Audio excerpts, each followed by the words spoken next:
the elections after defeating his closest rival, Aswe Ighodalo of the People's Democratic Party. That Akwe-Ebola mode of APC, having satisfied the requirement of the law, is hereby declared the winner and is returned elected.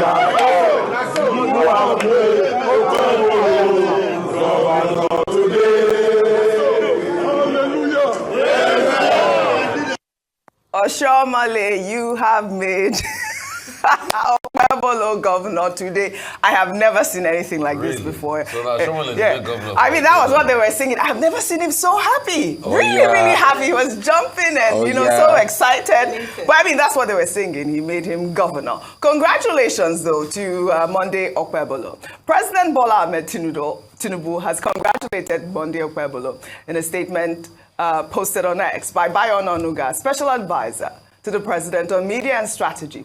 Tinubu asked Okpebolo not to gloat over his victory. In the meantime, a video showing the president promising to return Edo State to the All Progressives Congress has resurfaced online, eliciting several reactions. Let's take a look. Do you want Edo back? Yeah!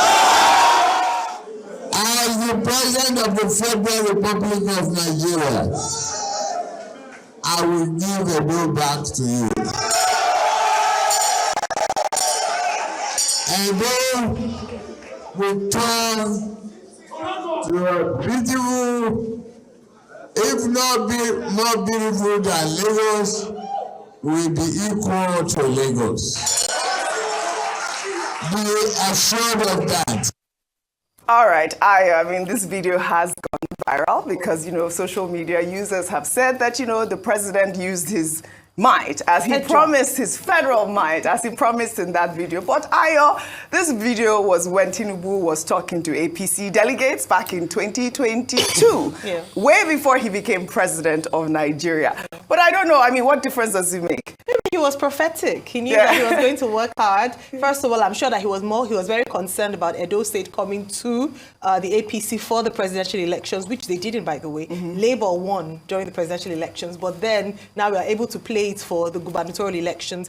Edo State, of course, for APC is a state that they wanted to recover, if I put it that way. Remember that Senator Adams Oshomole was in the APC for the second term of his time as governor. And then the former outgoing governor, Obaseki, was also in his first term before crossing over to the PDP. So it was that state that they felt that they lost. So almost like a birthright, almost like a right for them to recover that. And of course, for Senator Adams Oshomole to be able to have that political relevance and show of strength and power, that he's not irrelevant. So having that state back to the APC was quite critical for them. Now, the big question then would be, where do the people come in all of this? Because a lot of times, and if you listen to the interview we had earlier on with Honorable Philip Shaibu, and I asked the question that, okay, what was the game changer? I was hoping he would say that the people heard the policies of, Senator Monday Okpebolo. They were enamored by what he promised to do for the people. But all he kept saying was how Obaseki had made a mistake and they were going to take it back from him. And then you keep asking, where do the people come in? Do the people actually matter in elections in Nigeria? That's a big question. I mean, that's a big question. I did enjoy your interview with Shwaibu. Ofone. You can't take Ofone away from me. But we saw that video where he was dancing Ofone after he was declared. The court gave him his victory. Ofone, he says, means it is finished. Well, the APC's victory did not come easy over the weekend. Reports of voter suppression, vote buying, and ballot box snatching characterized the election. our reporter on ground, Obieteme George, spoke to a voter who voiced his frustration over INEC's inadequacies. Let's take a look. Here for more than 7 o'clock. They not bring police, they not bring anything, they not bring paper, nothing. It's only security that are tight here and the media they are here. Since we are here and as this is making is going to 10 o'clock, nothing like police, nothing like INEC in Eboimi. So we not see anything like that. So we started angry. All those police calm everybody down. You can see my mother, everybody, they are here. Even all the old primary school, nothing like polling units in Eboimi. So that kind of thing, we can't take it. We can't take it. We just want to calm down because we want the peace of Nigeria. That's why we are here. My own president, everybody should hear my cry. All my Nigerian brothers, both the Southwest, Southeast, all over the world should hear my cry. Both America, Austria, everywhere should hear my cry. We want anything that will start from 8 o'clock. Accreditation will start from 8 o'clock. We want that kind of process of election so that everything will go smoothly. That's what we want, sir. I beg all my Nigeria, I beg all of now, make now rise up for us, I beg. You are appealing to the U.S.? Yes, all over the world, yes. Okay, Joe Biden will hear you. I'll communicate your message. Okay, thank you very much. Okay, he even said, okay, ma, to me, I'm male, I'm not female, and neither am I transgender. Sorry, Obieteme is a legend, a complete legend. Really, I mean, you heard that frustration from that voter. He was talking about, INEC's lateness. But, we also saw videos of ballot papers being burnt and people captured with money to influence voters. Let's take a look. To women vote. For back of no, this one don't need Ujiomo. This one is like maybe the one they did for PZ for back of road safety. This here is back of road safety office. You are buying votes. This is money. That is the money you brought to the field to buy vote, and your name is this thing. You are going to be arrested. Yes, is coming to pick you. Come meet those officers over there. Come meet those officers. You cannot come to the field and be doing this, sir. You cannot come to the field. You cannot come to the field and be doing this. You cannot come to the field and be sharing money.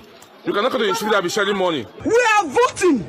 We are PDP states. Yes, we let APC vote freely. They are not the ones oppressing us. That you will tell a world coalition. In fact, it's an aberration because in the 1999 Constitution as amended, we don't collect in INEC. We collect in the world. So you cannot tell the world people to come and collect in INEC. Then when they are there, you have the other candidates in there with INEC. Then you are pushing out the PDP candidates. Obviously, you are rigging. Well, those are the videos that were circulating on social media. I thought it was important to highlight the frustration of the people of Edo State. But before I come to you all for your comment, Godwin Obaseki, the incumbent governor, was said to have stormed the INEC office in Benin at around 12:47 a.m., alleging irregularities with the collation of results before the police escorted him out of the premises. 1 a.m., I got a report that collation was supposed to have been moved to the INEC head office. I also got reports from our agents that PDP agents were not allowed into the collation process. At that point in time, I called the REC to find explanation as to what was going on. There was no response. I then went to INEC to seek to meet with the REC to try and understand what steps the INEC was taking to continue the process of collation. As at 3 a.m., there was no information from INEC as to what was going on or what was going to happen next. So my going there was essentially to obtain information from INEC because they had refused to put any information in the public domain as to what was going to happen with the collation process. All right, Rufai, he has given his reasons why he went to INEC, but I mean, a lot of people have said he didn't have any right to do that, number one, and also the fact that, they had the PDP live conference where they were announcing results. I was in shock. No, that was... No, but, they also responded to that as well. No. I've seen Mr. Finteri's response. Mm-hmm. What is wrong is wrong. I was one of those that condemned Ari when he did that thing, and Madam Benani. Mm-hmm. I even went ahead to condemn all of them. I condemn what Fintiri has done. You don't do that. But it's not today. If you read Mr. Jega's piece at the back of This Day Today, he was telling a story. How Bolage also did the same thing in the elections in the 80s against Omalulu lawyer. You don't do that. You cause confusion. Because every political party can equally come out and announce their own collated results and say they have won. You're just going to bring anarchy. And the APC did the same thing, though. They came out with a statement saying that they were going to announce the winner shortly. They were going to be announced winner. Okpebolo was going to be announced. So it was both of them. So it wasn't just all of them. Yes. All of them were wrong. All of them bought votes. The question is, which people have more money to buy vote than the other? So that's why this thing we call democracy is a clear mockery. Yes. Over 100 years, we've never gotten elections right. If you go through the historical antecedents of Nigeria elections, it's always been faulty. The one the British organized in 59, Babocious. 64-65 election, that was what led to the high rate of violence, the wet tier, where Akitola came together with MPC, and the action group formed another alliance with the NCNC and co. And we can see how that election went. Is it 79? Is it the hallmark of rigging that made Felasa sing the song Crazy Democracy? Is it the lives that were lost in Ajasi and Omoboriwo's incident, Aki Omoboriwo's incident? So we have never gotten it right all this while. And it's an indication that as long as we have political class that is about their own selfishness, then nothing will move forward. And that's why I ask, those that have won, what did they win? You say you want to run a state. People have spent billions on buying votes. Obviously, when you get into power, you want to recoup the money. So these people that have collected 10,000 or 20,000 that are happy today, they have collected suffering.